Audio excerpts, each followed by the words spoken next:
Vicky starting में अपनी कहानी की फीमेल लीड जूही को देखते हैं, जो कि एक हाउसवाइफ थी और वो अपने हस्बैंड के लिए अपने घर के सारे काम निपटा रही थी जल्द से जल्द। उसके बाद वो कैलेंडर के पास आ जाती है और वो छठे दिन पर क्रॉस करके फोन पर किससे बात करती है और कहती है कि वो तैयार है और वो जल्द ही उस नए एक्सपेरिमेंट का हिस्सा बनेगी। कि तभी देखती है कि उसका हस्बैंड शाव वहाँ पर आ जाता है, जो कि उसके लिए हमेशा की तरह सनफ्लावर लेकर आया हुआ था। जूही ये देखकर थोड़ी खुश हो जाती है। तभी उसका हस्बैंड उसे कहता है कि तुम्हें याद है ये सनफ्लावर तुम्हें कितना ज्यादा पसंद है, इसीलिए मैं हमेशा तुम्हारे लिए यही लेकर आता हूँ। जिससे जूही को अपनी पुरानी मेमोरी याद आती है कि कैसे शाव ने उसे यही सनफ्लावर देकर प्रपोज किया था। और जूही को ये सब चीजें याद आकर थोड़ा सैड भी फील हो रहा था। वहीं शाव खुश होते हुए कहता है तुम्हारे लिए आज मैं डायमंड रिंग लेकर आया हूँ। और फिर वो सनफ्लावर्स के बीच में एक हार्ट शेप की बॉक्स में उसे वो रिंग देता है, जिसमें एक डायमंड की काफी ज्यादा खूबसूरत रिंग थी, जिसे देखकर जूही को याद आता है कि ऐसी ही सेम रिंग शाव ने अपनी मिस्ट्रेस को भी दी थी। और वहीं शाव उसे प्रॉमिस करता है कि वो लाइफ टाइम उसके साथ रहेगा और हमेशा उससे प्यार करेगा। वहीं जूही को उसके सारे वादे और प्रॉमिस सब झूठे लग रहे थे, क्योंकि वो उसका असली चेहरा जो देख चुकी थी और वो जानती थी कि उसका हस्बैंड कितना बड़ा धोखेबाज है। कि तभी उसके हस्बैंड के पास उसकी मिस्ट्रेस का कॉल आता है और फिर वो साइड में जाकर उससे बात करने लग जाता है, जहाँ पर मिस्ट्रेस उसे जल्द से जल्द मिलने के लिए बुला रही थी। इसीलिए शाव भी अपनी वाइफ से मीटिंग का बहाना लगाकर वहाँ से जाने लग जाता है। वहीं जूही भी कुछ नहीं कह पाती है, क्योंकि उसे पता था कि ये कोई मीटिंग वीटिंग नहीं, बल्कि वो अपनी मिस्ट्रेस से मिलने के लिए गया है।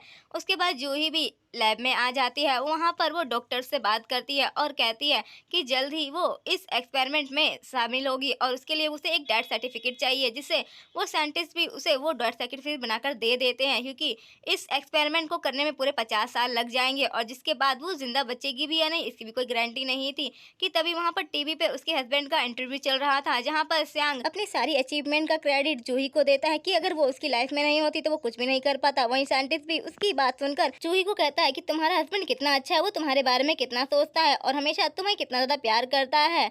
वहीं जूही को ये सब सुनकर याद आता है कैसे उसकी मॉम के फ्यूनरल पर जब उसे अपने हस्बैंड की सबसे ज्यादा जरूरत थी और उसने उसे कितने ही कॉल किए थे, लेकिन उसने उसका एक भी कॉल नहीं उठाया था। कि तभी उसके फोन से उसकी मिस्ट्रेस का कॉल आता है और वो उसे बताती है कि तुम्हारा हस्बैंड तो मेरे पास है और वो मुझसे बहुत ज्यादा प्यार करता है और मैं उसकी गर्लफ्रेंड हूँ और जल्दी वो तुम्हें भी डिवोर्स दे देगा। जूही को इस अननोन नंबर से कोई भी फर्क नहीं पड़ता था, लेकिन वो फिर भी उस जगह पर जाकर एक बार देखना चाहती थी। और जैसे ही वो अंदर का नजारा देखती है तो उसके होश उड़ जाते हैं और उसका दिल एकदम से टूट जाता है, क्योंकि उसका हस्बैंड सच में किसी और लड़की को प्रपोज करता है और उसके साथ जिंदगी भर रहने का वादा करता है और साथ ही फिर उसे सबके सामने किस भी कर रहा था। ये देखकर तो जूही का दिल टूट कर बिखर गया था।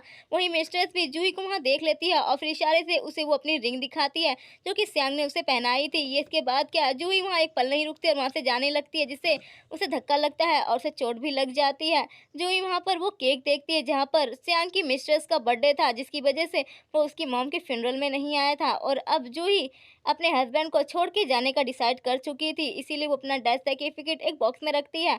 और जब स्यांग आता है और उसे कहता है कि 7 दिन बाद हमारी एनिवर्सरी है और मैं तुम्हें बहुत ही अच्छी एनिवर्सरी गिफ्ट दूंगा, उसके बाद क्या वो जूही को एक बहुत ही प्यारी सी वेडिंग ड्रेस दिखाता है। वहीं जूही का भी ध्यान स्यांग के कॉलर बोन पर पड़ता है, जहाँ पर किस के निशान थे, जिससे उसे पता चल गया था कि स्यांग अपनी ही गर्लफ्रेंड से यानी कि अपनी मिस्टर से मिलकर आ रहा है। तभी वो उसे वो बॉक्स देती है जो उसने प्रिपेयर किया था और उसे कहती है कि तुम ये एनिवर्सरी वाले दिन ही खोलना। तभी स्यांग उसे पीछे से हक कर लेता है और कहता है कि सच में हमारी शादी को 3 साल हो गए हैं और हमारा प्यार आज तक बिल्कुल परफेक्ट है। मैं तुमसे बहुत ज़्यादा प्यार करता हूँ और ज़िंदगी भर मैं तुम्हारे साथ ही रहना चाहता हूँ, मरते दम तक। वहीं जूही को अब स्यांग की इन बातों से कोई फर्क नहीं पड़ने वाला था, क्योंकि वो बस उस दिन का इंतजार कर रही थी कि जब उसकी एनिवर्सरी आएगी, क्योंकि उस दिन ही उसका एक्सपेरिमेंट शुरू होने वाला था। इसीलिए वो एक एक दिन करके उस कैलेंडर पर कट लगा रही थी, ताकि वो 7वां दिन पूरा होते ही वो यहाँ से हमेशा हमेशा के लिए स्यांग को छोड़कर उसकी जिंदगी से चली जाए, ताकि स्यांग को उससे आजादी तो मिले। और फिर वो वही वेडिंग ड्रेस ट्राई करती है जो स्यांग ने उसके लिए सिलेक्ट की थी। वो बस अपने इन बचे कुचे दिनों को बस जीना चाहती थी स्यांग के साथ। वहीं स्यांग भी उस वेडिंग ड्रेस में जूही को देखकर काफी खुश होता है और उसकी तारीफ करता है कि सच में वो बहुत ज्यादा खूबसूरत लग रही है। कि तभी वहाँ पर जूही की बेस्ट फ्रेंड लिली आ जाती है, जिसे देखकर स्यांग कहता है कि आखिरकार तुम आ ही गई। इसके बाद वो उस ड्रेस का ऑर्डर दे देता है कि 5 दिन बाद वो उसके घर पर वो ट्रांसफ़र कर दे और उसके बाद उसकी मिस्ट्रेस का कॉल आ जाता है, जिसके बाद श्याम वहाँ से चला जाता है। वहीं ज़ूही अपनी फ्रेंड को सब कुछ बता चुकी थी कि कैसे उसका हस्बैंड से चीट कर रहा है। तभी वो लोग टीवी पर उसकी मिस्ट्रेस का इंटरव्यू देखते हैं, जहाँ पर मिस्ट्रेस बताती है कि उसका लवर उससे बहुत ज़्यादा प्यार करता है, वो उसे बिना तो जी ही नहीं सकता, वो उसे हमेशा ही एक से एक बढ़कर एक्सपेंसिव गिफ्ट देता है और जल्द ही 5 दिन बाद वो मुझे बहुत ही एक बड़ा सरप्राइज़ देने वाला है। वहीं जूही को भी पता था कि 5 दिन बाद उसकी मैरिज एनिवर्सरी है। वहीं हम सैंग को देखते हैं जो कि अपनी मिस्ट्रेस का ही वीडियो देख रहा था। वहीं लिली कहती है कि सच में ये कितनी ज़्यादा घटिया इंसान है, ये दूसरे के हस्बैंड के ऊपर डोरे डाल रही है, उसके बाद भी ये पूरी दुनिया में इतने ढिंढोरा पीट रही है, सच में इसके अंदर शर्म नाम की चीज़ नहीं है और तुम्हारा हस्बैंड कितना बड़ा धोखेबाज है, मुझे यकीन नहीं हो रहा कि वो तुम्हें धोखा दे रहा है। वहीं मिस्ट्रेस भी श्याम की काफ़ी ज़्यादा बढ़ा-चढ़ा के तारीफ़ कर रही थी कि वो उससे कितना प्यार करता है, वो बुलाना ठिकाना और ना जाने क्या-क्या। कि तभी जूही अपने हस्बैंड को देखती है जो कि काफ़ी ज़्यादा खुश नज़र आ रहा था, जिससे उसको काफ़ी ज़्यादा तकलीफ़ हो रही थी। वहीं वो उसकी मिस्ट्रेस को देखती है जो अपने इंटरव्यू में अपने प्यार का जमकर इकरार कर रही थी और सभी लोग उससे पूछ रहे थे कि आखिरकार वो शादी कब करेगी। तो मिस्ट्रेस भी कहती है कि जल्द ही वो शादी करेगी और उसके प्यार का मैसेज भी आया है और उसने उसे कहा है कि जल्द ही वो उससे मिलने के लिए भी आएगा और सबको वो मैसेज दिखा के शो ऑफ करने लग जाती है। उसके बाद क्या जूही तो ये सब सुनने के बाद बिल्कुल टूट सी गई थी और उसे काफी ज्यादा दिल में दर्द हो रहा था क्योंकि उसका हस्बैंड उसके सामने होकर भी उसके साथ नहीं था, बल्कि वो तो अपने मिस्ट्रेस के साथ था। उसे काफी तकलीफ हो रही थी, जिससे जूही की तबीयत खराब होने लग जाती है और लिली उसे संभालने लग जाती है। कि तभी सैंग देखता है कि जूही की हालत खराब हो रही है तो वो उसके पास आता है और उससे पूछता है वो ठीक तो है ना। तो जूही को वो अपनी गोद में उठाता है और कहता है कि हमें जल्द से जल्द हॉस्पिटल चलना चाहिए। और फिर सैंग कार ड्राइव कर रहा था जहाँ पीछे जूही और लिली बैठे हुए थे और जूही की हालत अभी भी खराब थी और लिली उसे संभाल रही थी। कि तभी सैंग के पास उसकी मिस्ट्रेस का कॉल आता है और वो उसे जल्द से जल्द मिलने के लिए बुलाती है। तो सैंग उसे मना कर देता है। कि तभी उसकी मिस्ट्रेस कहती है कि उसने उसके लिए बहुत ही सेक्सी सी ड्रेस पहनी है और 30 मिनट में वो उसके पास आए। उसके बाद सैंग भी बहाने लगाने लग जाता है जूही को कि उसे बहुत ही अर्जेंट काम है और वो टैक्सी से घर चली जाए। वहीं जूही भी उसकी बात सुन कुछ नहीं कहती। कि तभी फ्रेंड्स पे गुस्सा करने लग जाते कि तुम्हारी वाइफ से इम्पोर्टेंट क्या हो सकता है। लेकिन सैंग बहाना बनाकर उसे टैक्सी में बिठा देता है और खुद अपनी कार लेकर अपनी मिस्ट्रेस से मिलने के लिए चला जाता है। वहीं जूही से ड्राइवर पूछता है कि उसे कहाँ जाना है। तो वो बोलती है कि उसे उसके हस्बैंड की मिस्ट्रेस के घर जाना है। उसके बाद क्या वहीं हम सैंग की कार को देखते हैं जो कि अपनी मिस्ट्रेस के पास पहुंच चुका था। वहीं उसकी मिस्ट्रेस देख के इसे काफी खुश हो जाती है और उसके ऊपर कूदते हुए चढ़ते हुए कहती है कि मैंने तुम्हारा बेबी बहुत इंतजार किया। और फिर सैंग कहता है कि तुम्हारा इंतजार मैं जल्दी खत्म कर दूंगा और फिर उसे अपनी बाहों में उठाते हुए वो अंदर चला जाता है। वहीं जूही भी लिली के साथ उसकी मिस्ट्रेस के घर पहुंच जाती है और खिड़की से वहां का सारा नजारा देख रही थी, जिसे देखकर उसका दिल टुकड़ों टुकड़ों में टूट रहा था। और लिली से कहती है कि सच में तुम्हारा हस्बैंड कितना बड़ा कमीना इंसान है, वो तुम्हें इतनी बुरी तरह से चीट कर रहा है और तुम कुछ कहती क्यों नहीं हो। तो जूही कहती है क्योंकि मैं उसे जल्दी छोड़कर जाने वाली हूँ। और फिर उसे याद आता है कि उसकी माँ कितनी बड़ी साइंटिस्ट बनना चाहती थी और वो अपना एक्सपेरिमेंट खुद का करना चाहती थी, लेकिन अपने प्यार के लिए उसने अपना करियर और सब कुछ सेक्रीफाइस कर दिया। और फिर वो जूही को भी कहती है कि प्यार में तुम कभी मत पड़ना और शादी में कभी विश्वास मत करना क्योंकि इंसान तुम्हें बर्बाद कर देगा। और वहीं जूही भी यही बात मानते हुए वो कभी भी किसी के प्यार में नहीं पड़ना चाहती थी। जो भी उसे कोई गिफ्ट देता था वो उसे हमेशा ही डस्टबिन में डाल दिया करती थी। वहीं सैंग भी उसे लाइक करता था स्कूल के टाइम में ही और वो उसे हमेशा ही सनफ्लावर्स देता था और उसे मनाने की कोशिश करता था। लेकिन जूही अपनी माँ की बात मानते हुए उस सनफ्लावर को डस्टबिन में डाल देती है और वो हमेशा ही सैंग को इग्नोर करने की कोशिश करती थी। लेकिन सैंग उसके पीछे नहा धोकर पड़ा हुआ था और उसे मनाने की लाख कोशिश करता था। वहीं जूही भी उसके इतने सारे इफेक्ट देखकर उसके प्यार में धीरे धीरे पड़ने लग जाती है, लेकिन वो बिल्कुल भी शो नहीं कर रही थी। वहीं स्कूल के लास्ट डे वाले भी सैंग उसके लिए सनफ्लावर लेकर आता है और उसे प्रपोज करता है, लेकिन जूही उसे इग्नोर करके चली जाती है। और कुछ साल बाद फाइनली जूही उसके प्यार को एक्सेप्ट कर लेती है क्योंकि उसने सैंग के काफी इफेक्ट देखे थे और उसका प्यार भी और उसके प्यार में पड़ गई थी। लेकिन अब उसका दिल बहुत बुरी तरह से टूट गया था। उसके प्यार की वजह से उसने अपना सब कुछ छोड़ दिया था, अपनी माँ तक के वादे को भी उसने तोड़ दिया था, जिसकी वजह से आज जूही को काफी ज्यादा रिग्रेट हो रहा था कि क्यों उसने अपनी माँ की बात को अनसुना कर दिया। वहीं हम मिस्टर्स को देखते हैं जो कि सैंग के साथ मजे करने के बाद उसे अपने पास ही रुकने के लिए कहती है, लेकिन सैंग कहता है कि उसकी वाइफ की थोड़ी तबीयत खराब है इसीलिए उसको वहाँ पर जाना पड़ेगा। लेकिन फिर तभी मिस्टर्स कहती है वैसे तुम मुझसे शादी कब करोगे और अपनी वाइफ को डिवोर्स कब दोगे। तो सैंग ये सुनकर थोड़ा गुस्सा हो जाता है और कहता है कि वो अपनी वाइफ को डिवोर्स देने के बारे में बिल्कुल भी अभी नहीं सोच रहा है। और फिर मिस्टर थोड़ा गुस्सा हो जाती है और उसे कहती है कि तो फिर तुम मेरे साथ खेल क्यों रहे हो, आखिरकार तुम क्या मुझसे प्यार नहीं करते। और फिर वो उससे अपनी बातों में घुमाने लग जाती है कि तभी उसके पास की वाइफ का कॉल आता है। उसके बाद सैंग कहता है कि मैं जल्दी आ रहा हूँ और फिर मिस्टर चिल्लाती रह जाती है और कहती है कि जल्दी मैं तुम्हें तुम्हारी वाइफ से अलग कर दूंगी और उसे डिवोर्स दिलाकर मैं तुम्हें हासिल करके रहूंगी। वहीं हम दूसरी तरफ देखते हैं कि जूही की हालत इतनी ज़्यादा ख़राब हो गई थी कि वो हॉस्पिटल में एडमिट थी और सियांग उसके पास पहुँचता है और उसकी केयर करने लग जाता है। और तभी वहाँ पर लिली आ जाती है और वो उसके हस्बैंड का झूठा केयर देखकर मन ही मन कहती है कितना ज़्यादा कमीना है। और फिर वहीं ज़ोई भी कहती है कि वो अब पूरी तरह से ठीक है, अगर उसके हस्बैंड को कोई काम नहीं है तो वो जा सकता है। वहीं लिली ज़ोई से पूछती है कि क्या वो अब ठीक है? तो ज़ोई कहती है कि वो तो कब का टूट चुकी है, उसने जिस इंसान से प्यार किया उसी ने उसे धोखा दिया। और जब वो अपने हस्बैंड के साथ डिस्चार्ज होकर अपने घर पहुँचती है तो वहाँ पर वो अपने हस्बैंड की मिस्ट्रेस को देखती है जो यहाँ पर धमकी हुई थी। और वो बहुत ही फ्लर्ट करके वो उसके हस्बैंड से बात कर रही थी और उससे कहती है कि तुम्हारा हस्बैंड सच में बहुत अच्छा है, मैं उसकी कंपनी की एक एम्प्लॉई हूँ और वो मेरा बहुत अच्छे से ध्यान रखता है। और फिर वो उसे बहुत ही प्यारी-प्यारी, मीठी-मीठी बातें बताने लग जाती है। वहीं सैम को ये सुनकर काफ़ी गुस्सा आने लग जाता है कि यहाँ पर वो उसका भांडा फोड़ने के लिए आई है और वो कैसे भी करके वहाँ से उससे अपना पीछा छुड़ाकर वो अपनी वाइफ़ को लेकर अंदर चला जाता है। और उसकी वाइफ़ भी कहती है कि हम लोग अभी बिज़ी हैं, तो हमारे पास इतना खाली टाइम नहीं है, जिससे मिस्ट्रेस को तो काफ़ी ज़्यादा गुस्सा आने लग जाता है। जिस तरह से इस हस्बैंड वाइफ़ ने दोनों ने उसे इग्नोर कर दिया था।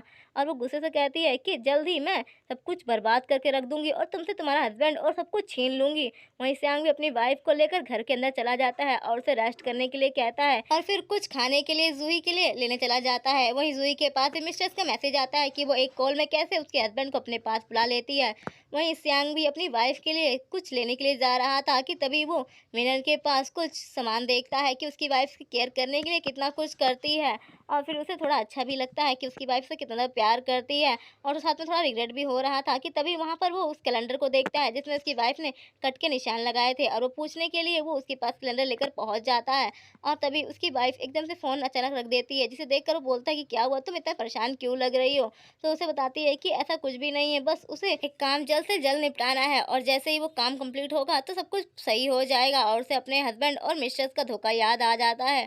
वहीं स्यांग भी उसे कहता है कि तुम परेशान मत हो, तुम्हारा काम जल्द से जल्द पूरा हो जाएगा और मैं हूं ना तुम्हारा ध्यान रखने के लिए, तो तुम्हें परेशान होने की कोई ज़रूरत नहीं है। फिर वो कैलेंडर के बारे में पूछता है तो ज़ोई कहती है कि उसने ये कट इसलिए लगाए हैं ताकि वो अपनी मैरिज एनिवर्सरी के दिन उसे बहुत बड़ा सरप्राइज़ दे सके, जिसे वो कभी भी ज़िंदगी में नहीं भूल पाएगा। वहीं स्यांग भी ये सुनकर कहता है कि सच में तुम मुझसे कितना ज़्यादा प्यार करती हो और मैं भी तुम्हें मैरिज एनिवर्सरी वाले दिन बहुत बड़ा सरप्राइज़ दूँगा। कि तभी ज़ोई के पास फिर से मिसेज़ का मैसेज आता है और कहती है कि देखो अब तुम्हारा हस्बैंड तुम्हारी आँखों के सामने मेरे पास कैसे आता है। वहीं स्यांग के पास भी मिसेज़ की कॉल आ जाती है और स्यांग कंपनी का बहाना लगाकर दूर चला जाता है। और फिर वो अपनी वाइफ से बोलता है कि उसे कंपनी में जल्द से जल्द जाना होगा क्योंकि बहुत ही अर्जेंट काम है और अगर वो नहीं किया तो बहुत बड़ी प्रॉब्लम हो जाएगी।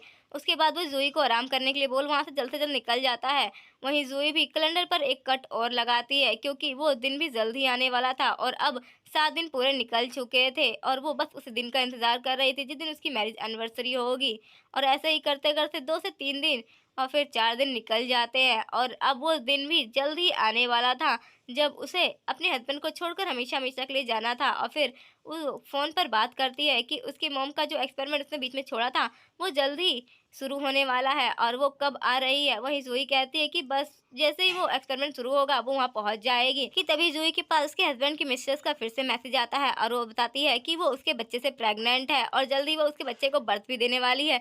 ये सुनकर तो ज़ोई को मानो बहुत बड़ा सदमा लग जाता है, लेकिन वो कुछ भी रिएक्ट नहीं करती। वो अपने हस्बैंड को कॉल करके उससे पूछती है कि वो अभी कहाँ पर है और वो क्या कर रहा है, क्या वो रात को फ्री है? तो सैंग भी खुश होते हुए कहता है ऑफ कोर्स मैं तो तुम्हारे लिए हमेशा ही फ्री हूँ, आखिर तुम मेरी वाइफ हो, मेरा प्यार हो, तो तुम्हारे लिए मैं फ्री क्यों नहीं होगा। वहीं ज़ोई भी उसकी ये बात सुनकर थोड़ा सैड हो जाती है क्योंकि उसकी ये प्यार भरी बातें सब झूठी थी। कि तभी ज़ोई के फ़ोन पर फिर से मिस्ट्रेस का मैसेज आता है और वो उसे अपनी प्रेगनेंसी रिपोर्ट दिखाती है और वही गाउन पहनकर दिखाती है उसे जो सैंग ने अपनी वाइफ ज़ोई के लिए खरीदा था। और फिर मिस्ट्रेस बड़े ही इतराकर कहती है कि तुम्हारे हस्बैंड ने मेरे लिए भी सेम ऐसा ही गाउन खरीदा है और उसने मुझे बताया कि वो मुझसे बहुत प्यार करता है और जल्दी तुम्हें डिवोर्स देकर वो मेरे बच्चे को और मुझे अपनाएगा। वहीं ज़ोई को भी याद आता है कि कैसे पहली बार उसने ऐसा ही एक गाउन देखा था और सैंग ने कहा था कि जब उसके पास ढेर सारे पैसे होंगे और वो उसे शादी करेगा तो ऐसी ही खूबसूरत गिफ्ट में उसे वो ड्रेस देगा। और फिर ज़ोई भी काफ़ी ज़्यादा खुश हो जाती है कि उसका हस्बैंड उसे डायमंड से भरा हुआ एक वेडिंग गाउन दिलाएगा और वो काफ़ी खुश होती है और फिर वो दोनों ही वहाँ से चले जाते हैं। उसे ये सब चीज़ें याद आने लग जाती है और फिर वो मिस्टर मिस्टर्स की वेडिंग गाउन देखती है जिसके अंदर कई सारे डायमंड लगे हुए थे और मिस्टर्स अपने प्यार का बहुत जोरों शोरों से बखान कर रही थी। वहीं सियांग भी अपने घर आ जाता है, वो अपनी वाइफ के लिए एक गिफ्ट लेकर आया था। वहीं जूही जैसे ही अपने हस्बैंड को देखती है उसे काफी ज्यादा गुस्सा आ रहा था, लेकिन वो अपने गुस्से को पूरी तरह से दबा देती है और उससे पूछती है कि आखिरकार वो इतनी जल्दी कैसे आ गया। तो सियांग कहता है, आखिरकार तुम इतना सैड क्यों लग रही है, वैसे मैं तुम्हारे लिए बहुत ही खूबसूरत सी ड्रेस लेकर आया हूँ। और फिर वो उसे इस ड्रेस को दिखाता है। वहीं जूही उस ड्रेस को देखकर बिल्कुल भी खुश नहीं होती है और वो उसे साइड में रख देती है और फिर वो अपना प्रिपेयर किया हुआ बॉक्स जिसमें उसकी डेथ सर्टिफिकेट रखा हुआ था वो उसे देती है और कहती है कि ये मैंने तुम्हारे लिए प्रिपेयर किया है और तुम ये बॉक्स अपनी एनिवर्सरी वाले दिन ही खोलना, जब हमारी शादी को 4 साल पूरे हो जाएंगे। वहीं सियांग भी जूही से प्रॉमिस करता है कि वो अपने एनिवर्सरी वाले दिन ही उस बॉक्स को खोलेगा और फिर वो अपनी वाइफ को गले लगा लेता है। वहीं जूही तो उस बॉक्स को ही देख रही थी और फिर उसने उसके लिए काफ़ी अच्छा कैंडल नाइट डिनर भी प्रिपेयर किया था अपने हस्बैंड के लिए और उसके लिए ढेर सारी टेस्ट जैसी चीज़ें लेकर आती है और कहती है कि ये मेरा एनिवर्सरी के लिए तुम्हें पहले से ही एडवांस में गिफ्ट है और भी बहुत सारी चीज़ें मैंने तुम्हारे लिए प्रिपेयर की है। और फिर वो कैंडल नाइट डिनर के लिए बैठ जाती है और कहते हैं कि आज की रात मैं सिर्फ तुम्हारे साथ बिताना चाहती हूँ कि तभी मिस्टर्स का मैसेज जूही के फोन में आने लग जाता है, लेकिन वो उसे इग्नोर कर देती है और अपने हस्बैंड के साथ ये रोमांटिक पल जीना चाहती थी क्योंकि उसके बाद तो वो उसे हमेशा के लिए छोड़कर जाने वाली थी। और वो दोनों वाइन टॉस करते हैं और जैसे ही जूही उसे पी पाती कि तभी उसके हस्बैंड के पास उसकी मिस्टर्स का मैसेज आता है और उसे मिलने के लिए बुलाती है। लेकिन सियांग उस मैसेज को देखता है लेकिन वो उसे इग्नोर कर पाता कि तभी उसकी मिस्टर्स को कॉल करके उसे मिलने के लिए बताती है और कहते हैं कि वो प्रेग्नेंट है और वो हॉस्पिटल में है और उसके बच्चे की माँ बनने वाली है। वहीं सियांग इसे सुनकर थोड़ा नर्वस हो जाता है क्योंकि सामने उसकी वाइफ डिनर कर रही थी और उसे समझ नहीं आ रहा था कि वो क्या बहाना दे और फिर वो हमेशा की तरह अपनी वाइफ को बिजनेस मीटिंग का बहाना देने लग जाता है और कहता है कि सच में आज की मीटिंग बहुत ज़्यादा इंपॉर्टेंट है, अगर मैं नहीं गया तो सच में सब कुछ बर्बाद हो जाएगा। तो जूही कहती है कि इतनी रात को भला कौन सी मीटिंग होती है और क्या तुम्हारी मीटिंग मुझसे ज़्यादा इंपॉर्टेंट है। तो सियांग कुछ नहीं कह पाता लेकिन उसकी मिस्ट्रेस का बार बार मैसेज आने लग जाता है जिससे अब सियांग परेशान हो जाता है और अपनी वाइफ को सॉरी बोलकर कहता है कि सच में ये इंपॉर्टेंट मीटिंग है और फिर उसे झूठी सिंपैथी दिखाते हुए वहाँ से जल्दी से निकल जाता है। वहीं जूही का दिल तो पहले से ही टूट चुका था लेकिन बचे कुछ आंसू भी अब उसकी आंखों से बाहर आ गए थे। वो रोना नहीं चाहती थी लेकिन अब उसकी आंखों में आंसू के सिवा कुछ नहीं था। अब वो डिनर को यूं ही छोड़ देती है और फिर वो वापस उस कैलेंडर के पास आ जाती है और एक कट लगा देती है। वहीं नेक्स्ट डे उसका हस्बैंड अभी भी नहीं आया था और वहीं जूही की फ्रेंड लिली उससे मिलने के लिए आई थी क्योंकि लिली जानती थी कि आज लास्ट डे है जहाँ जूही हमेशा के लिए उसे छोड़कर चली जाएगी। वहीं जूही भी लिली को गले लगाती है और उसे अलविदा करती है कि अब उसे जाना होगा क्योंकि वो अपनी मॉम का सपना पूरा करना चाहती है कि तभी उसके फ़ोन में कुछ मैसेज आता है और वो लोग कहते हैं कि उनकी कार उसे लेने के लिए आ चुकी है।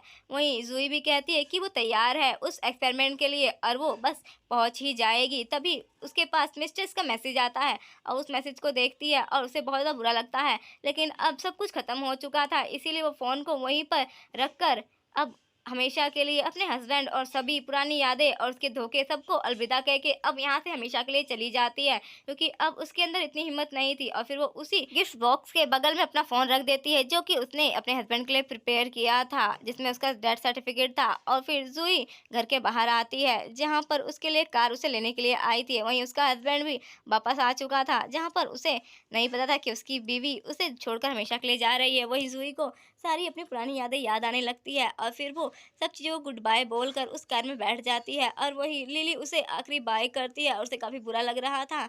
और तभी वही सियांग भी अपने घर आ जाता है और जब वो अंदर आकर अपनी वाइफ को आवाज़ लगाता है तो घर में बिल्कुल शांति छाई हुई थी और उसकी वाइफ कोई भी आवाज़ नहीं दे रही थी जिससे उसे लगता है कि शायद वो कल रात के लिए उससे काफ़ी ज़्यादा नाराज़ है। और वो अपनी वाइफ को कॉल करता है तो उसका फ़ोन वहीं गिफ्ट बॉक्स के बगल में रखा रहता है। वहीं हम जूही को देखते हैं जो एक्सपेरिमेंट के लिए उस लैब में पहुंच गई थी और अब वो एक्सपेरिमेंट शुरू भी हो चुका था और जूही को अब एक कैप्सूल में डाला जाता है जहां पर उसे 50 साल के लिए सील कर दिया जाएगा। वहीं जूही सियांग और अपनी यादें याद कर रही थी। वहीं दूसरी तरफ सियांग भी उस बॉक्स को खोलकर देख रहा था कि तभी वो खोलकर देख पाता कि उसमें क्या है। तभी उसकी मिस्ट्रेस का कॉल आ जाता है और उसे बताती है कि उसका एक्सीडेंट हो चुका है और वो हॉस्पिटल में है जिससे सियांग वो बॉक्स वहीं पर रखकर चला जाता है।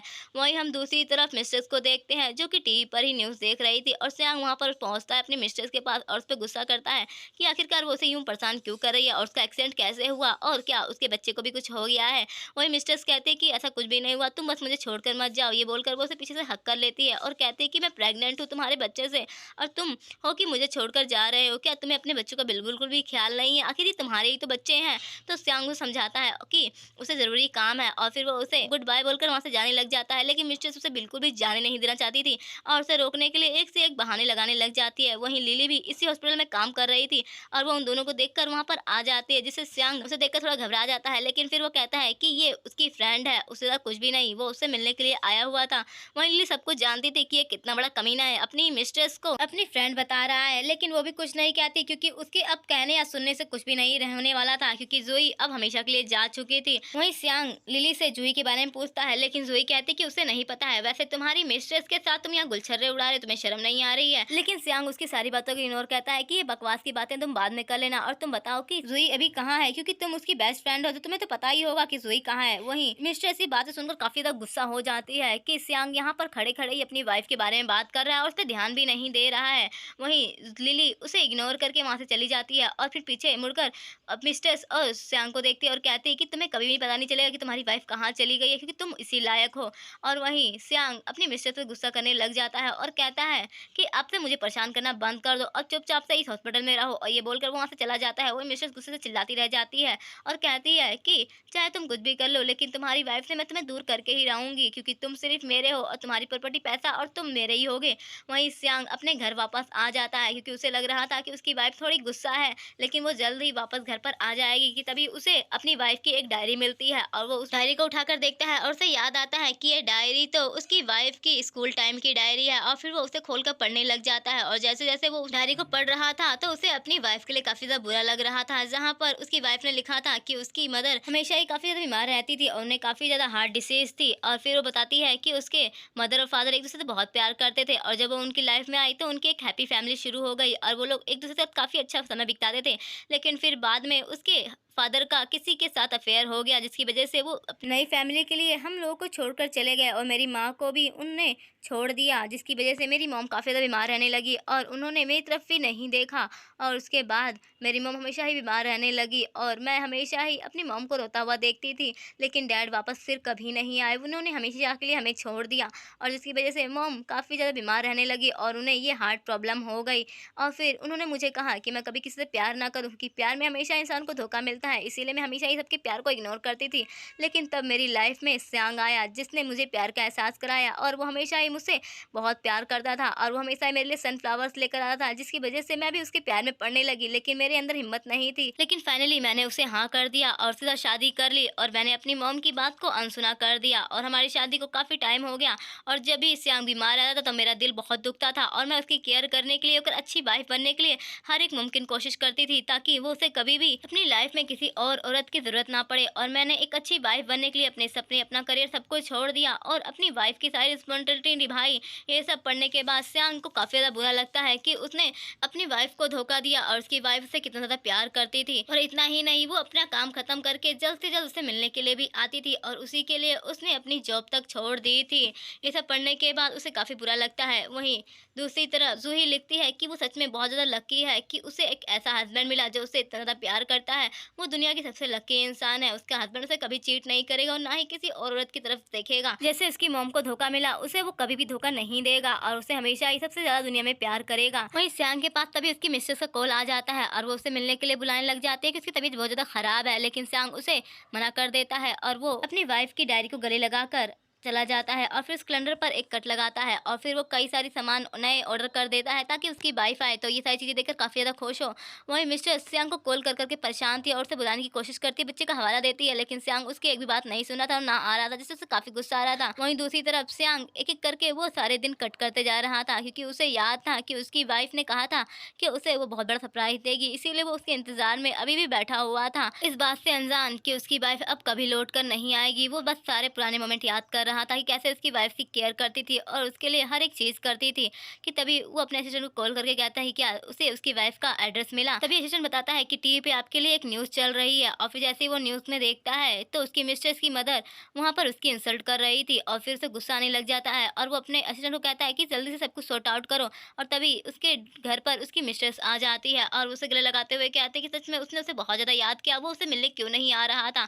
तो श्याम कहता है मैं पहले से ही परेशान हूँ, मुझे परेशान मत करो। तो मिस्टर ड्रामा करने लग जाती है और कहती है कि आखिरकार तुम्हें मुझसे और मेरे बेबी से क्या इंपॉर्टेंट काम है, और फिर वो ड्रामा करने लग जाती है कि मेरे पेट में दर्द हो रहा है। फिर श्याम उसे रूम में लाकर बिठाता है और कहता है कि तुम अभी आराम करो, मैं अभी आता हूँ तुम्हारे लिए पानी लेकर, ये बोलकर वो चला जाता है। वहीं मिस्टर सियांग और उसकी वाइफ की फोटो देखती है और फिर वो अपने फोन में अपनी एक प्यारी सी फोटो क्लिक करती है। वहीं सियांग नीचे पानी लेने के लिए आया था कि तभी वो फोन की आवाज सुनता है। फोन देखता है तो उसके फोन में कुछ भी नहीं था, कि तभी वो अपने वाइफ की फोन में देखता है जहाँ पर उसकी मिस्ट्रेस की फोटो थी, और उसमें नीचे लिखा हुआ था कि देखो मैं तुम्हारे बेड में और तुम्हारे कमरे में हूँ, जो कि तुम्हारा हस्बैंड मुझे खुद ही लेकर आया है। और फिर वो बाकी के मिस्ट्रेस के मैसेज भी देखने लग जाता है, जिसके बाद पता चलता है कि उसकी मिस्ट्रेस और उसके अफेयर के बारे में उसकी वाइफ पहले दिन से ही जानती थी, और उसे सब कुछ पता था। ये देखने के बाद तो वो गुस्से से पागल हो जाता है, और जैसे ही वो वहाँ पर जाता है तो मिस्ट्रेस की बात सुनता है, जिसमें वो फ़ोन में रिकॉर्ड करके भेज रही थी कि तुम्हारा हस्बैंड तुमसे बिल्कुल भी प्यार नहीं करता, वो तुमसे नफ़रत करता है और वो मुझे जल्दी शादी भी करेगा। उसके बाद क्या स्यांग अंदर आ जाता है और मिस्ट्रेस उसे देखकर घबरा जाती है। स्यांग उस पे गुस्से से उसे थप्पड़ लगाता है और कहता है जिस बच्चे की वज़ह से तुमने मुझे इतना ज़्यादा परेशान कर दिया और मेरी बीवी मुझे छोड़कर चली गई, उस बच्चे को रहने का कोई हक नहीं है। वहीं मिस्ट्रेस चिल्लाते हुए कहती है कि तुम ये क्या कर रही हो? तुम्हारा बच्चा भी है तो तुम अपने बच्चे को कैसे मार सकते हो? तो स्यांग उसे बताता है कि एक्चुअली में ये बच्चा मुझे अपनी वाइफ़ के लिए चाहिए था, क्योंकि मेरी वाइफ़ 3 साल से प्रेग्नेंट नहीं हो रही थी, क्योंकि उसको कुछ हेल्थ इश्यू था और मैं नहीं चाहता था कि उसे बिल्कुल भी परेशानी हो। इसीलिए मैंने ये किया ताकि मैं तुम्हें यूज़ करके इस बच्चे को दुनिया में लाऊँ और अपनी वाइफ़ को दूँ। ये सुनने के बाद मिसेज़ चिल्लाने लग जाती है कि तुम इतने घटिया कैसे हो सकते हो? तुमने मेरा इस्तेमाल किया, वो भी अपनी वाइफ़ के लिए, और क्या तुमने कभी मुझसे प्यार नहीं किया था? तो सैम कहता है नहीं किया था मैंने तुमसे प्यार, क्योंकि मैं अपनी वाइफ़ से सिर्फ़ प्यार करता था और मैं उसे कभी भी डिवोर्स तो देने वाला ही नहीं था। वहीं मिसेज़ चिल्लाने लग जाती है कि तुम सच में बहुत ही घटिया और गिरे हुए इंसान हो, लेकिन देखो ना तुम्हारी वाइफ़ भी तुम्हें छोड़कर चली गई। वहीं सैम उस पे चिल्लाने लग जाता है कि मैं उसे जल्द से जल्द ढूँढ के रहूँगा, और तुम्हें और तुम्हारे बच्चे को तो मैं बिल्कुल भी एक्सेप्ट नहीं करने वाला हूँ अब, क्योंकि तुम्हारे बच्चे की वजह से मेरी वाइफ जो मुझे छोड़कर चली गई। और फिर से गला दबाने लग जाता है कि तुमने अगर ये घटिया चाल नहीं चली होती तो मेरी वाइफ आज मेरे पास होती, और अब मुझे ये बच्चा भी नहीं चाहिए, क्योंकि ये बच्चा ही अब फसाद की सबसे बड़ी जड़ बन चुका है, और फिर अब इस बच्चे को तो मरना ही होगा। वहीं में से चिल्लाने लग जाती है कि तुम ऐसा मत करो, ये बच्चा तुम्हारा भी है, मैं तुमसे बहुत प्यार करती हूँ। लेकिन सियांग चिल्लाते हुए कहता है कि मुझे ना तुम्हारी फिक्र है ना इस बच्चे की, और अब इस बच्चे को तो इस दुनिया से जाना ही होगा। ये बोलकर वो वहाँ से गुस्से से चला जाता है। वहीं मिसेस चिल्लाने लग जाती है कि वो उसे छोड़कर ना जाए और इस बच्चे को ना मारे, लेकिन उसके चीखने चिल्लाने का सियांग पर कोई असर नहीं होता और सियांग वहाँ से चला जाता है बड़ी बेरुखी के साथ, और मिस्ट्रेस का अबॉर्शन हो जाता है। वहीं सियांग वहाँ पर लिली को देखता है और फिर उससे पूछने लग जाता है कि उसकी वाइफ कहाँ है और वो उसे बता दे, क्योंकि वो उससे बहुत प्यार करता है और उसने जो गलती की है वो उससे अब उसकी माफी मांगना चाहता है। बस वो एक मौका चाहता है जूही से। वहीं लिली को सब पता था, लेकिन वो कुछ भी बताना नहीं चाहती थी, क्योंकि उसे अब उसके हस्बैंड पे बिल्कुल भी ट्रस्ट नहीं था। ये कमीना इंसान कहीं का अपनी मिस्ट्रेस के साथ यहाँ गुलछर्रे उड़ा रहा था और यहाँ ड्रामा करने आ गया। ये बोलकर वो गुस्से से वहाँ से चली जाती है और कहती है कि जाकर अपने घर पे खुद ही जाकर देख लो। वहीं से आगे सुनकर अपने घर पर आता है और वो उसी बॉक्स को देखने लग जाता है जो उसकी वाइफ ने उसके लिए प्रिपेयर किया था, और जैसे ही वो उसे खोलकर देखता है तो उसमें उसकी वाइफ का डेथ सर्टिफिकेट था, जिसे देखकर वो काफी ज्यादा रोने लग जाता है कि उसकी वाइफ से हमेशा के लिए छोड़कर चली गई। कि तभी उसके असिस्टेंट का कॉल आता है और उसे बताता है कि मैडम का हमें कोई पता नहीं चला है, जैसे वो इस दुनिया में ही एडजस्ट नहीं करती है। ये सुनकर तो सियांग और भी ज्यादा रोने लग जाता है और वो काफी ज्यादा उस डेथ सर्टिफिकेट को देखकर फूट फूट के रोने लग जाता है, और उसे भी भरोसा नहीं हो रहा था कि उसकी वाइफ जो उससे इतना प्यार करती थी वो उसे छोड़कर हमेशा हमेशा के लिए चली गई, और उसे अब बहुत ज्यादा रियलाइज हो रहा था। और फिर वो जल्दी से नेक्स्ट डे लिली के पास पहुंच जाता है और उससे कहता है कि मुझे पता है कि मेरी वाइफ मुझे छोड़कर नहीं जा सकती, तुम्हें पता होगा कि वो कहाँ पर है, और मैं जानता हूँ कि तुम्हें ये बात पक्का पता होगी, प्लीज मुझे बता दो। और फिर वो सारी चीजें बता देता है कि कैसे उसने अपनी मिस्ट्रेस के साथ अफेयर किया और वो सिर्फ और सिर्फ बच्चे के लिए किया था, क्योंकि उसकी वाइफ की हेल्थ बच्चे के लिए बिल्कुल भी अच्छी नहीं थी और वो बच्चे की वजह से काफी ज्यादा सैड रहती थी, इसीलिए उसने ये कदम उठाया। तो लिली कहती है कि सच में तुम कितने बड़े धोखेबाज हो, तुम अपनी गलती को एक अच्छाई का नाम कैसे दे सकते हो? अगर तुम्हारी वाइफ में प्रॉब्लम थी तो तुम मिलकर दोनों सॉल्व करते, लेकिन नहीं, तुमने तीसरा रास्ता अपनाया, जिसकी वजह से देखो अब कुछ बर्बाद हो चुका है और जूही भी तुम्हें छोड़कर चली गई ना। तो सियांग माफी मांगते हैं और कहता है कि प्लीज बस से एक बार बता दे कि जूही कहाँ पर है। तभी लिली उसे एक लेटर देती है जो कि जूही जाते समय उसे देकर गई थी सियांग के लिए। वहीं सियांग जल्दी से उस लेटर को देखता है और फिर पढ़ता है तो उसे काफी काफ़ी ज़्यादा रोना आ जाता है, क्योंकि उस लेटर में ज़ूही ने लिखा था कि वो अपने हस्बैंड से बहुत प्यार करती है। वो जानती है कि उसका हस्बैंड उसे धोखा दे रहा है, लेकिन फिर भी वो जाने से पहले उसके साथ कुछ वक़्त बिताना चाहती थी, लेकिन उसके हस्बैंड के पास वो वक़्त भी नहीं था, जिससे उसका दिल तो काफ़ी ज़्यादा टूट गया था जब वो उसे छोड़कर अपने मिस्टर के पास गया था। और वो बस उसे रोकना चाहती थी, लेकिन उसके अंदर हिम्मत नहीं थी। और फिर वो सारी चीज़ें लिखती है कि कैसे उसे उससे प्यार हुआ और बदले में उसने उसे धोखा दिया, और उसने काफ़ी कोशिश की थी अच्छी वाइफ़ बनने की, लेकिन क्या हुआ, उसके सारे इफ़ेक्ट ख़राब हो गए। वहीं सियांग ये सब पढ़ने के बाद काफ़ी ज़्यादा फूट-फूट के रोने लग जाता है कि उसकी एक गलती की वज़ह से सब कुछ बर्बाद हो गया है। अगर उसने ये गलती नहीं की होती, तो उसका प्यार उसकी वाइफ़ से छोड़कर कभी नहीं जाती। वो अपनी वाइफ़ से बहुत प्यार करता था, लेकिन इसीलिए उसने ये सब कुछ किया, लेकिन उसकी वाइफ़ उसके प्यार की वजह से ही उसे छोड़कर चली गई, क्योंकि उसने उसे प्यार में धोखा दिया। वहीं सियांग अब फूट-फूट कर काफ़ी ज़्यादा रोने लग जाता है, और उसे याद आने लग जाता है कि उसकी वाइफ़ को कितनी ज़्यादा तकलीफ़ हुई होगी जब उसे ये पता चला होगा, और फिर वो काफ़ी ज़्यादा रोने लग जाता है। और उसे काफ़ी तकलीफ़ हो रही थी कि अब वो अपनी वाइफ़ से कभी नहीं मिल पाएगा, और उसे अपने दिल में बहुत ज़्यादा दर्द हो रहा था कि तभी लिली कहती है कि अब रोने से कोई फ़ायदा नहीं है, क्योंकि तुमने सब कुछ खो दिया है अपनी गलती की वजह से। वहीं सियांग भी रोते हुए कहता है कि सच में मैं बहुत ही बुरा इंसान हूँ। मैंने अपनी गलतियों की वजह से अपने प्यार को ही खुद से दूर कर दिया है। मैं ज़िंदा रहने के लायक नहीं हूँ। सच में मैं बहुत ही घटिया इंसान हूँ, और मैंने अपनी वाइफ़ को धोखा दिया है। और वहीं लिली उसका ये ड्रामा देखकर वहाँ से चली जाती है। वहीं सियांग तो अभी भी रोए जा रहा था, क्योंकि सब कुछ बर्बाद हो चुका था। वहीं हम मिस्ट्रेस को देखते हैं, जो कि लाइव स्कीम में रो-रो कर अपने दहाड़े मार रही थी कि उसके लवर ने उसका अबॉर्शन करा दिया, वो भी अपनी वाइफ़ के लिए, और उसने उसकी वाइफ़ के लिए उसे धोखा दिया ताकि वो उसके बच्चे का मिसयूज़ कर सके और उसे अपने रास्ते से भी हटा सके। वहीं पब्लिक जब ये सुनती है, तो उसे ही भर-भर के गालियाँ देने लग जाती है कि वो कितनी घटिया औरत हो सकती है। उसने एक शादीशुदा इंसान को अपने प्यार के जाल में फँसाया, और अब यहाँ पर शिकायतें कर रही है कि तभी वहाँ पर मिस्ट्रेस के पास उसके लेनदार आ जाते हैं और उसे कहते हैं कि तुमने जो भी हमसे कर्ज़ा लिया था, अब वो तुम हमें चुकाओ वापस, और जो ये घर भी है, वो भी किराए का घर है, तो इसके पैसे भी हमें मिले नहीं हैं। उसके बाद मिस्टर घबरा जाती है और कहती है कि तुम क्या बकवास कर रहे हो ये? तो मेरे बॉयफ्रेंड ने मुझे घर दिया था, तो इसके पैसे तो तुम्हें मिल चुके होंगे। तो लोग कहते हैं कि पूरे पैसे नहीं मिले और अभी मुझे लाकर दो। वहीं मिस्ट्रेस घबराते हुए सियांग के पास पहुँच जाती है और उससे मदद माँगने लग जाती है कि कैसे उसने वो पेमेंट उसे दिया था और उसका बिल भी पूरा पे नहीं किया, और वो अब उसे मदद माँगने लग जाती है। लेकिन सियांग भी इस पे गुस्सा करने लग जाता है और कहता है कि तुम्हारी वजह से मेरी वाइफ़ मुझे छोड़कर चली गई, और मैं पूरी तरह से बर्बाद हो गया, और अब तुम्हारा मेरी लाइफ़ में कोई भी काम नहीं है, यहाँ से दफ़ा हो जाओ। तुम्हारी वजह से सब कुछ बर्बाद हो गया। अगर तुमने टाँग बीच में ना अड़ाई होती, तो आज मैं अपनी वाइफ़ के साथ होता। वहीं मिस्टर भी उससे गुस्सा करने लग जाती है कि तुम कितने ज़्यादा सेल्फ़िश हो सकते हो। मैंने कभी सोचा भी नहीं था, तुमने मुझे प्यार के जाल में फँसाया और मुझे धोखा दिया, और अब मेरे साथ ड्रामा कर रहे हो। वहीं सियांग भी कहता है, मैंने तुमसे कभी प्यार किया ही नहीं था, मैं सिर्फ़ अपनी वाइफ़ से प्यार करता था, और बस मैं एक बच्चा चाहता था, लेकिन तुम्हारी वजह से सब कुछ बर्बाद हो गया, और अब तुम्हारी वजह से मैं इतना बर्बाद हो गया, तो तुम अब बात कैसे रह सकती हो? ये बोलकर वहाँ से चला जाता है। वहीं मिस्ट्रेस बस रोती रह जाती है। तभी वहाँ पे पब्लिक आकर उसकी काफ़ी अच्छी बजा देती है। वहीं सियांग काफ़ी ज़्यादा परेशान होता है अपनी कंपनी में, क्योंकि उसकी वाइफ़ उसे छोड़कर चली गई थी। वहीं असिस्टेंट भी आकर उसे बताता है कि उसने लाख कोशिश की, लेकिन उसकी वाइफ़ का कोई अता पता नहीं चल पाया है। वहीं सियांग भी अपनी वाइफ़ की फ़ोटो ही देखने लग जाता है और कहता है कि जल्द ही मैं तुम्हें ढूँढ कर निकालूँगा, चाहे कुछ भी हो जाए। तभी वहाँ पर उसके 3 फ्रेंड आ जाते हैं, और उन्हें भी पता चल गया था कि सियांग को उसकी वाइफ़ छोड़कर चली गई है। इसीलिए वो कहते हैं कि कब तक तू अपने प्यार और अपनी वाइफ़ के पीछे पड़ा रहेगा? वैसे भी तेरी इतनी खूबसूरत मिस्ट्रेस है ना, तो तुम उसके साथ एन्जॉय क्यों नहीं करता? चल हम लोग मिलकर पार्टी करते हैं, और वैसे भी इसे भूल जा, वैसे भी तेरी वाइफ़ तुझे छोड़कर जा चुकी है, और तेरे पास पैसे और पावर की कोई कमी नहीं है, तुझे तो कोई भी लड़की मिल जाएगी। वहीं सियांग कहता है कि मुझे सिर्फ़ अपनी वाइफ़ ही चाहिए, उसके सिवा कोई और नहीं। वहीं उसके दोस्त उसका मज़ाक उड़ाते हैं कि सच में तू पागल है, तेरे पास इतना पैसा, इतना पावर, इसके बाद भी तुझे अपनी वाइफ़ ही चाहिए। हम तो अपनी वाइफ़ से पीछे छुड़ा लेते हैं, क्योंकि वो हमें परेशान करने के सिवा कुछ करती नहीं है, और हम सभी की मिस्ट्रेस है, और हम अपनी लाइफ़ में कितना एन्जॉय कर रहे हैं। लेकिन तभी सियांग उन पे गुस्सा करता है और वहाँ से निकल जाने के लिए कहने लग जाता है, और अपनी वाइफ़ की फ़ोटो देखने लग जाता है। वहीं दूसरी तरफ हम मिस्ट्रेस को देखते हैं, जिन लोगों को पता चल गया था कि इस मिस्ट्रेस ने किसी का घर बर्बाद कर दिया है, तो वो उसे काफ़ी ज़्यादा परेशान करते हैं। वहीं मिस्ट्रेस अपने घर आने के बाद वही वेडिंग गाउन पहनकर खुद को शीशे में देखने लग जाती है और सारी पुरानी चीज़ें याद करने लग जाती है। जब सियांग ने उसे प्रपोज़ किया था अपनी गर्लफ्रेंड बनने के लिए, वो सब कुछ याद आने लगता है कि कैसे सब कुछ झूठ था, सब फ़रेब था, और वो उन सभी चीज़ों को पाने लगने की ख्वाहिश कर रही थी, जो कभी उसके थे ही नहीं। उसने एक औरत का घर बर्बाद कर दिया खुद का घर बसाने के चक्कर में, और अब सब कुछ बर्बाद हो गया, और वो सभी चीज़ों को याद करके ज़ोर-ज़ोर से रोने लग जाती है और अपने कमरे की तोड़-फोड़ के हालत ख़राब कर देती है, और रोते-रोते कहती है कि सब कुछ बर्बाद हो गया। वहीं हम दूसरी तरफ सियांग को देखते हैं, जो कि पूरा देवदास बन चुका था अपनी वाइफ़ के जाने के बाद, और वो उसी के डेथ सर्टिफ़िकेट को देखकर उसे याद करने लग जाता है कि उसकी वाइफ़ उसे कितनी ज़्यादा केयर करती थी और उसे कितना प्यार करती थी, और उसने क्या किया, बदले में धोखा दिया, वो भी किसी और के साथ मिलकर। उसे काफ़ी ज़्यादा रोना आ रहा था, और अपनी वाइफ़ की याद उसे बहुत ज़्यादा परेशान कर रही थी, और उसे वो वेडिंग गाउन वाला दिन याद आता है जब उसकी वाइफ़ उसके लिए रेडी हुई थी, और उसने उसे कहा था कि वो उससे बहुत प्यार करती है और वो उसे कभी छोड़कर नहीं जाएगी। वो उस सर्टिफ़िकेट को देखकर रोने लग जाता है और कहता है कि तुमने कहा था ना तुम मुझे कभी छोड़कर नहीं नहीं जाओगी तो तुम मुझे छोड़कर क्यों चली गई। और फिर वो कैंडल लाइट डिनर वाले दिन याद आता है कि कैसे उसकी वाइफ ने कहा था कि मुझसे इम्पोर्टेंट क्या तुम्हारी मीटिंग है।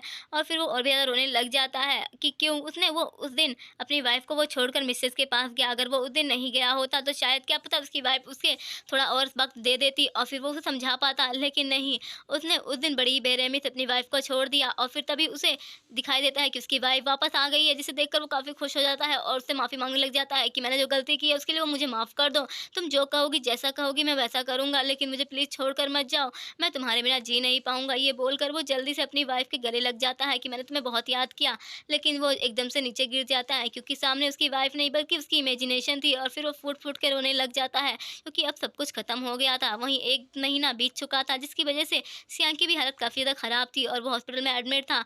वहीं लिली उसके पास आती है और उससे पूछती है कि आखिरकार तुमने अपनी क्या हालत बना ली है। वहीं सियांग उसे कहता है कि मेरी जो गलती थी उसकी वजह से अब मैं पूरी तरह से बर्बाद हो चुका हूँ, मेरे पास कुछ भी नहीं बचा है। मेरा प्यार मुझे उससे बहुत दूर चला गया है। और फिर उसके हाथ पैर पकड़ कर कहता है कि प्लीज़ मुझे बस एक बार बता दो कि मेरी वाइफ़ कहाँ है? मैं उसे बस एक बार देखना चाहता हूँ।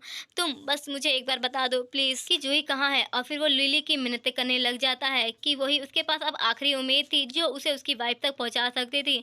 वहीं लिली भी उसे इतना ज़्यादा तकलीफ़ में देखकर आखिरकार बता ही देती है कि जूही कहाँ पर है। और फिर वो अगले दिन सियांग के साथ उसी लैब में पहुँच जाती है जहाँ पर जूही इस टाइम थी। और फिर जैसे ही सियांग और लिली वहाँ पहुँचते हैं तो वहाँ पर साइंटिस्ट उसे बताता है कि ज़ूही तो हमेशा के लिए सो चुकी है और अब 50 साल बाद ही वो उठेगी। तभी वहाँ पर एक इंटरव्यू दिखाया जाता है जिसमें ज़ूही इस एक्सपेरिमेंट के लिए मानी थी क्योंकि ये उसकी मॉम का अधूरा एक्सपेरिमेंट था जिसे वो अपनी मॉम की ख्वाहिश पूरी करना चाहती थी। और वहीं सियांग ये सब देखकर काफ़ी ज़्यादा रोने लग जाता है क्योंकि उसकी वाइफ़ अब हमेशा के लिए जा चुकी थी और अब वो सिर्फ़ 50 साल बाद ही लौट कर आ सकती थी। वहीं सियांग ये सब सुनकर काफ़ी ज़्यादा टूट जाता है और उस दरवाजे को खोलने लग जाता है, लेकिन वो दरवाज़ा नहीं खुलता क्योंकि वो 50 साल के लिए लॉक हो चुका था।